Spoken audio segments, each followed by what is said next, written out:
Internship बहुत ही important part है। क्यों? क्योंकि आप सीखते हो वो जब आप काम करते हो उसके बीच का जो वे है, उसका जो लिंक है ना, वो लिंक है इंटर्नशिप। या फिर लिंक है या उसमें आप नहीं आते हो और आप सीखने के बाद तुरंत जॉब पे चले जाते हो, तो आपको जो बीच का जो लिंक है ना, जिसमें आपको जो इनकम्प्लीट पार्ट है जब आप सीखते हो कोई चीज़, और जो आपको डिजाइनिंग के टाइम पे आपको जब जॉब करे होंगे तब आपको बनाना है, वो आप नहीं सीख पाओगे। यदि आप उस चीज़ को नहीं सीख पाओगे तो आपको बहुत ही दिक्कत आएगी जब आप डिज़ाइन बनाने जाओगे, कहीं पे जॉब करोगे।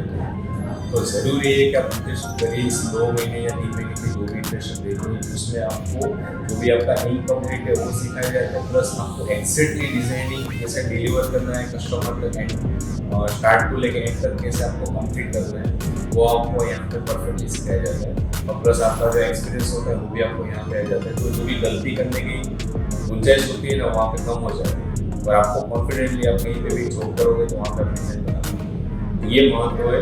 इसलिए आपको ज़रूरी है कि आप इंटर्नशिप करिए और 100%